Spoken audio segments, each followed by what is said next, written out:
Hello, and welcome to Macabre Chronicles, the channel where we peel back the skin of the ordinary to reveal the chilling horrors that lie beneath. We often walk past old houses with long histories, never knowing the secrets their walls keep. What if the friendly, quiet neighbor you greet every morning is a monster hiding in plain sight? What if the beautiful music drifting from their window is not a symphony of art, but a carefully orchestrated camouflage for unspeakable acts? Today's story is a harrowing descent into that very reality. It is the tale of a 22-year-old prodigy who transformed a historic boarding house into his personal abattoir, using the power of music to drown out the sounds of butchery. This is a story that will coil around your senses and linger in your thoughts. Before we unlock the door to this house of horrors, please consider subscribing to our channel and ringing the notification bell. You wouldn't want to miss our next exploration into the abyss. Now, settle in, and let us begin. The Blackwood boarding house stood on a corner lot on Archer Avenue, a relic of Victorian architecture in a city that was rapidly surrendering to the sleek, impersonal aesthetics of modernity. It was a 3-story structure with a sagging porch, intricate gingerbread trim that was peeling like sunburnt skin, and a mansard roof dotted with grim-looking dormer windows that stared down at the street like hooded eyes. For over a century, it had been a sanctuary for the transiente place where people came to start over, to disappear for a while, or simply to find an affordable roof over their heads. The current landlady, Mrs. Eleanor Gable, a woman whose own age seemed to be in a quiet competition with the houses, managed the property with a gentle but weary hand. Her tenants were a motley crew: a struggling writer, a night shift nurse, a retired librarian, a couple of college students, and a quiet young man who occupied the coveted room at the very end of the second-floor hallway. His name was Julian Thorne. At 22, Julian was the picture of unassuming genius. He was a student at the prestigious Oak Haven Conservatory of Music, a cellist of such prodigious talent that his professors spoke of him in hushed, reverent tones. He had a delicate, almost ethereal beauty-sharp cheekbones, a cascade of jet-black hair that perpetually fell into his piercingly intelligent gray eyes, and long, graceful fingers that seemed sculpted for the sole purpose of dancing upon the strings of his cello. He was polite, soft-spoken, and exuded an aura of melancholy artistry that the other residents found both intriguing and endearing. He helped Mrs. Gable with her crossword puzzles, offered to carry the nurse's heavy groceries up the stairs, and would often leave small, perfectly ripe apples outside the writer's door as a silent encouragement. Julian's cello was the soul of the boarding house. The sounds that emanated from his room were not mere practice.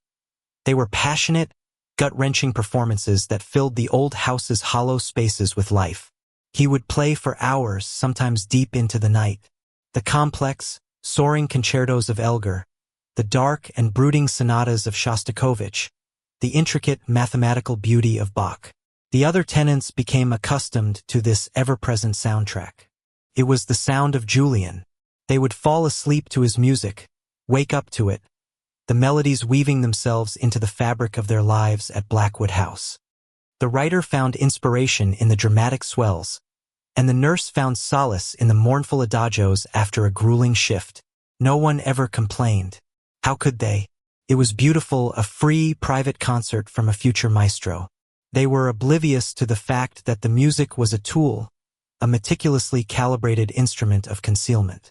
It was the velvet glove cloaking an iron fist, the beautiful lie that made the horrific truth possible. The first to vanish was Sarah, a bright-eyed art student with a laugh that could make the dusty chandeliers tremble. She was new to Oak Haven, a city she found both overwhelming and exhilarating. She was drawn to Julian's quiet intensity, so different from the boisterous art school crowd she was used to. They bonded over a shared appreciation for the romantic irahi in music, she in painting. They would have long, winding conversations in the communal kitchen, their discussions a vibrant tapestry of color theory and musical composition. Sarah felt she had found a kindred spirit in the handsome, melancholic cellist. She would later tell her mother on the phone about the boy from the boarding house, describing him as tragically beautiful, like a character from a Bronte novel. One Thursday evening, the house was filled with the thunderous, almost violent sounds of a Wagner opera streaming from Julian's room. It was powerful, operatic, and overwhelmingly loud, but no one thought much of it. Julian was a passionate artist, and sometimes his passion overflowed. That evening, Sarah had knocked on his door, a bottle of cheap red wine in her hand, excited to show him the preliminary sketches for her new series inspired by his music. He had welcomed her with his signature, enigmatic smile. The door had closed, and the music had swelled, the voices of Valkyries soaring through the hallways, so loud that the floorboards seemed to vibrate with their phantom charge. The next morning, Sarah was gone. Her room was pristine, her easel and paints left as if she had just stepped out for a moment. But she never came back. She missed her classes, then her part-time job at a local gallery. A week later, her frantic parents filed a missing person report. The police came, asked their questions, and found nothing. No signs of forced entry, no note, no clues. In a house full of transient people, it was not unheard of for someone to simply pack up and leave. The prevailing theory, whispered among the tenants, was that she had run off with a secret lover or had a sudden, dramatic artistic breakdown. Julian, when questioned, appeared devastated. His gray eyes were shadowed with a convincing sadness. He told the officers how fond he had been of Sarah, how her vibrant energy had been a splash of primary color in a world of muted tones. He played Bach's Cello Suite No. 2 in D minor that night, a piece so profoundly sorrowful that it brought the night shift nurse to tears. The tenants heard his grief in every note, and they pitied the sensitive young artist for losing his friend. They did not see the faint, dark stains under his fingernails as he packed Sarah's belongings into boxes for her parents. Nor did they question why he had suddenly acquired a set of professional-grade, industrial-strength cleaning supplies. Life in Blackwood House, though now tinged with a new layer of anxiety, eventually settled back into its rhythm.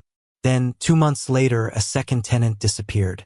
His name was Marcus, a freelance programmer who worked from home, a man so reclusive he was practically a ghost to begin with. He was the opposite of Sarah, introverted, perpetually anxious, and rarely seen outside his room. His only real interaction with the world was the clatter of his keyboard and the occasional terse nod in the hallway. No one knew much about him, which made his absence all the more difficult to notice at first. It was Mrs. Gable, after not having seen him for nearly a week, who finally used her master key. Marcus's room was just as he had left it. A half-empty coffee mug sat on his desk, his computer was in sleep mode, and a coding textbook lay open to a chapter on Python algorithms. But Marcus was gone. Once again, the police were summoned. The investigation was a near-carbon copy of the one for Sarah. No leads, no evidence of foul play, nothing. It was as if the house itself was swallowing its occupants. Fear now began to take root in the house's foundation. The tenants started locking their doors even when they were home. Conversations in the kitchen became hushed and suspicious. The friendly, communal atmosphere of Blackwood House had evaporated, replaced by a miasma of paranoia. Throughout this period of growing terror, Julian was a beacon of stability. He was the one who checked in on a shaken Mrs. Gable, bringing her tea and offering to handle calls from concerned relatives of the other tenants. He organized a house meeting to discuss safety measures, suggesting a buddy system and improved lighting for the porch. He was the calm, rational center in a storm of fear. He seemed to be the only one holding the fraying community together. And all the while, the music continued to pour from his room. It was his response to the tragedies, his way of processing the darkness that had befallen their home. He played Shostakovich's Cello Concerto No. 1, a piece filled with raw, manic energy and profound despair. The other residents listened, interpreting the frantic, percussive notes as a reflection of their own shattered nerves. They found a strange, communal catharsis in his performance. They were completely unaware that the concerto's frantic, deafening passages had been carefully selected. They had not been a lament for the missing Marcus, but a soundtrack for his disposal. Behind Julian's locked door, while the rest of the house was held captive by the symphony of feigned grief, a very different kind of work was being done. The loud, Chaotic music was the perfect acoustic camouflage, a sonic blanket that smothered the wet, rhythmic sounds of a hacksaw cutting through bone, the splash of water, and the crinkle of thick plastic sheeting. In the heart of the old boarding house, a butcher's den had been established, operated by a meticulous, 22-year-old artist who had discovered a terrifying harmony between his two passions, music and murder. And as the police investigation stalled and the residents locked themselves in their rooms, Julian Thorne was already looking for his next soloist, the next instrument to be played, silenced, and then taken apart in his gruesome, soundproofed workshop. The crescendo of his masterpiece was still to come. The third victim was not a tenant. This was a deliberate deviation, a calculated risk Julian undertook to divert the growing suspicion that was beginning to pool within the walls of Blackwood House. The police had started to focus on the house as the primary location of the disappearances, and the remaining residents were looking at each other with a mixture of fear and accusation. Julian, a master of social observation, knew he needed to change the pattern, to cast the net of fear wider and in doing so, render himself less conspicuous. He needed an outsider. He found him in a dimly lit jazz club downtown. His name was Ben Carter, a part-time bartender and a talented, albeit undiscovered, jazz pianist. Ben had a weary, cynical air about him, a man who had seen too many of his dreams curdle behind a bar sticky with spilled beer and regret. He was lonely, and Julian, with his preternatural ability to sense the vulnerabilities in others, recognized it immediately. He sat at the bar for 3 consecutive nights, nursing a single glass of whiskey, listening. He didn't approach Ben directly at first. He simply observed, a predator studying his prey. He noted Ben's wistful glances at the stage, the way his fingers would unconsciously tap out complex rhythms on the countertop, the deep sigh that would escape his lips after closing time. On the third night, Julian made his move. He stayed until the last patron had stumbled out into the night, and as Ben was wiping down the bar, Julian began to hum. It was a complex, melancholic melody by Bill Evans, one of Ben's idols. Ben stopped, his rag hovering over a stubborn stain. "You a fan?" Ben asked, his voice raspy with fatigue. "Of genius?" "Always," Julian replied, his voice a low, smooth murmur. He played the piano as if he were having a conversation with his own soul. That was all it took. For the next hour, they talked about music. Not just jazz, but the entire spectrum of musical expression. Ben, starved for an intelligent conversation that didn't revolve around sports or politics, opened up completely. He spoke of his own compositions, the melodies that haunted his sleep, the frustration of serving drinks to people who had no appreciation for the art form that was his lifeblood. Julian listened, his gray eyes filled with a profound, almost hypnotic empathy. He spoke of his own life as a cellist, the endless hours of practice, the pursuit of an impossible perfection. He was weaving a web of shared experience, a tapestry of artistic camaraderie that was as beautiful as it was utterly false. By the end of the night, Ben felt as if he had known Julian for years. When Julian invited Ben back to his place to listen to some rare recordings and perhaps play a little on an old upright piano he claimed to have, Ben didn't hesitate. The idea of sharing his music with someone who truly understood was an intoxicating prospect he hadn't realized how desperately he craved. The two men left the club and walked the quiet, lamplit streets back to Archer Avenue.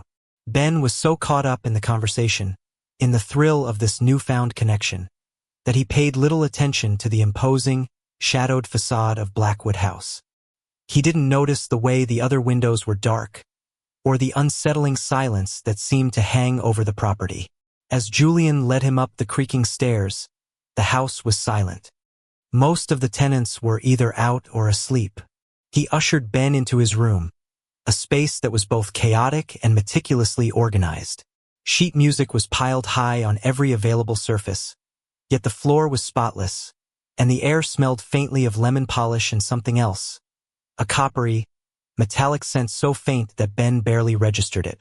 The cello stood in the corner, its polished wood gleaming in the soft lamplight like a dormant creature. "Make yourself comfortable," Julian said, his smile never wavering. "Can I get you a drink?" He poured 2 glasses of a deep, dark red wine and put on a record. It wasn't the rare jazz recordings he had promised. Instead, it was Alfred Schnittke's Concerto for Choir, a piece of staggering, almost terrifying power. The music filled the room, a tempest of discordant harmonies, ghostly whispers, and thundering liturgical chants. It was unsettling, a far cry from the smooth melancholy of Bill Evans. "It's intense," Ben said, taking a hesitant sip of his wine. The wine was rich, but had a bitter, earthy aftertaste. "It's about the eternal struggle between good and evil," Julian explained, his eyes glittering with a strange fervor. "About the thin veil that separates the sublime from the depraved. Don't you find it beautiful?" Ben, feeling a sudden wave of dizziness wash over him, could only nod. The room seemed to tilt slightly, the music growing louder, more oppressive. Julian's face seemed to swim in and out of focus. The wine. There was something wrong with the wine. A powerful sedative was already coursing through his veins, a fast-acting chemical cocktail that Julian had spent weeks perfecting. Ben tried to stand, but his legs were made of lead. He opened his mouth to speak, but only a confused mumble emerged. His last conscious thought was of Julian's face, no longer smiling, but transformed into a mask of calm, clinical curiosity as he watched Ben crumple to the floor. Julian let the music play. He dragged Ben's inert form not to a hidden cellar, but to the bathroom at the end of the hall. It was a shared facility, but he knew the night shift nurse was at the hospital, and the writer was a notoriously heavy sleeper. He worked with a chilling efficiency that bespoke of practice. He laid down thick plastic sheeting in the bathtub, the kind used by contractors, sealing the edges with duct tape. Every tool he needed was already there, laid out on a towel with surgical precision. A set of razor-sharp filleting knives, a small, powerful hacksaw, and a heavy cleaver. The choral music from his room was the perfect accompaniment. Its chaotic, unpredictable nature, with its sudden shifts from quiet whispers to deafening roars, was ideal for masking the sounds of his work. The sharp crack of a joint being dislocated was swallowed by a percussive slam of the choir. The wet, grating sound of the hacksaw was hidden beneath a long, drawn-out, dissonant chord. The entire process was a gruesome parody of his musical craft. Each cut was precise, each movement economical. He was not a frenzied killer, but a meticulous craftsman, a butcher deconstructing his material. He worked with an unnerving focus, his brow furrowed in concentration, as if he were tackling a particularly difficult passage in a Bach suite. He was disassembling a human being, reducing the lonely jazz pianist to a collection of manageable pieces, all while a Russian requiem raged through the house, a sacred shield for his profane artistry. He cleaned the bathroom with the same obsessive detail. Not a single drop of blood was left. He used a special enzymatic cleaner that would break down any organic residue, leaving the old porcelain and tile gleaming under the harsh fluorescent light. The plastic-wrapped portions of what was once Ben Carter were packed into several heavy-duty duffel bags. The cleanup took hours, but by the time the first hints of dawn were breaking, the bathroom was spotless, and the only evidence of the night's horror was the lingering, cloying smell of bleach, which he would later explain away as his contribution to the house's hygiene. Disposing of the remains was the final movement in his symphony. Over the next 2 nights, he would take late-night drives out of the city, the duffel bags in his trunk. He would find desolate, wooded areas, swamps, and fast-flowing rivers, scattering the pieces far and wide, ensuring that Ben Carter would never be whole again. He would simply be another missing person, a man with few friends and a transient lifestyle, whose disappearance would cause barely a ripple. Back in Blackwood House, life went on. The tenants were relieved that no one else from the house had vanished. The police, now without a geographical focus, were stretched thin, their investigation losing momentum. The fear within the house began to subside, replaced by a weary resignation. Julian Thorne had successfully conducted his most daring performance yet. He had taken a life, dissected it, and erased it from the world, all under the noses of his unsuspecting housemates. And as he sat in his room, Cleaning his cello with a soft cloth, he felt a quiet, profound satisfaction. The music had served him well, but the concert was not over. The final act was yet to be written, and he had already chosen his grand finale, a duet. The final performance was to be his masterpiece, the culmination of his art. It required more than one instrument. It needed a duet. His chosen partners were the two college students, Liam and Chloe, a young couple who lived in the room directly across the hall from his. They were everything Julian was not: loud, perpetually cheerful, and hopelessly in love. Their laughter was a constant presence in the hallway, a sound Julian found both irritating and fascinating. They were the embodiment of a simple, uncomplicated happiness he had only ever read about. Destroying that, he decided, would be the most exquisite artistic statement of all.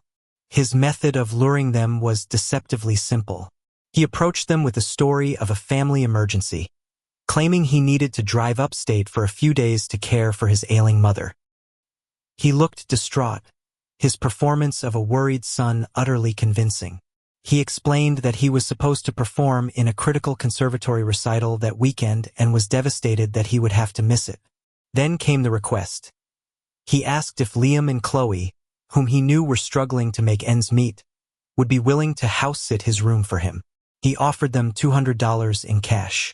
Their only job, he said, was to use a special humidifier and play his collection of classical records for several hours a day to keep the wood of his antique cello from warping in the dry autumn air. It was an absurd request, but coming from the eccentric musical genius, it seemed plausible. For Liam and Chloe, $200 for simply playing records in a room across the hall was an offer they couldn't refuse. They agreed without hesitation, expressing their sympathies for his mother. Julian thanked them profusely, his gray eyes welling up with convincing, crocodile tears. He gave them a key to his room and told them he would be leaving late the next night. "Please, feel free to make yourselves at home," he had said, a chilling double entendre that was lost on the unsuspecting couple. The next evening, Friday, Julian made a great show of his departure. He packed a small suitcase and said his goodbyes to Mrs. Gable and any other tenants he happened to see. He told them he would be back on Monday, but he didn't drive upstate. Instead, he drove to a nondescript motel on the edge of the city and waited. His trap was set. The house was primed. Liam and Chloe, excited by the easy money, let themselves into Julian's room a little after 10 o'clock that night. They were immediately struck by the room's atmosphere. It was even more intense from the inside. The scent of lemon polish and that faint metallic odor was stronger here. Sheet music covered every surface like a second skin. Felt like stepping into the mind of a troubled artist. Following Julian's instructions, they put a record on the turntable. It was Mahler's Symphony No. 6, a piece nicknamed The Tragic. The music began to fill the room, grand, romantic, and tinged with a sense of impending doom. They settled in, Chloe curling up on a worn armchair with a book, Liam idly inspecting the spines of the records in Julian's vast collection. They felt a little like intruders, but the allure of the $200 was strong. An hour passed. The symphony swelled and receded. It was during one of the symphony's quieter moments that Liam noticed Ida's slight discoloration on the floor, almost perfectly hidden by the intricate patterns of a large, dark Persian rug. Curious, he knelt down and lifted the corner of the rug. He saw the faint but unmistakable outline of a trapdoor. His heart gave a little jolt of adrenaline. It was probably just old storage space, but the discovery felt exciting, illicit. "Chloe, come look at this," he whispered.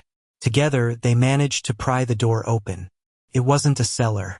It was a small, crudely soundproofed space, no bigger than a closet, carved out between the floorboards.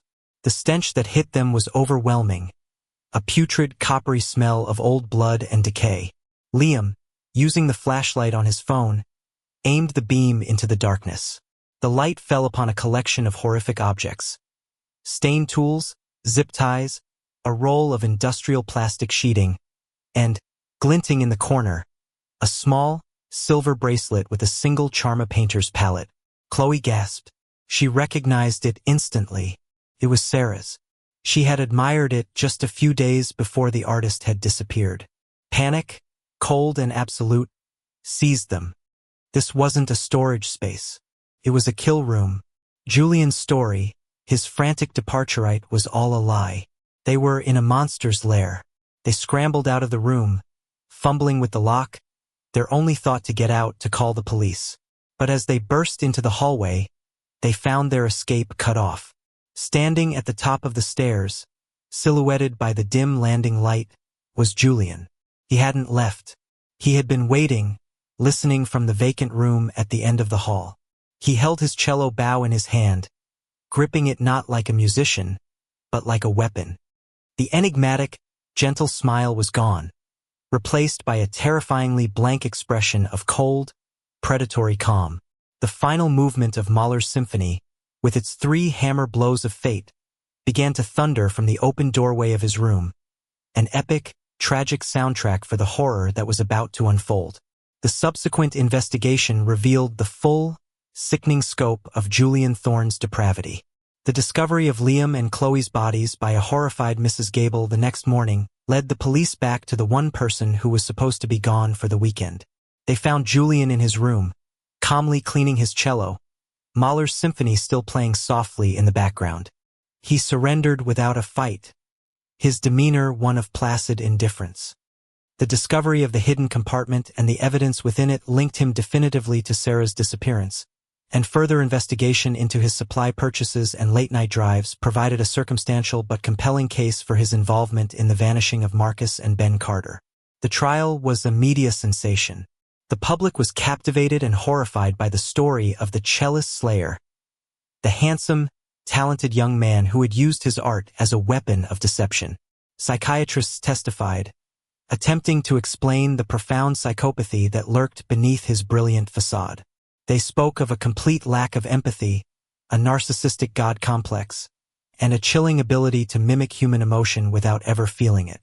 Julian remained silent throughout the proceedings, his face an impassive mask.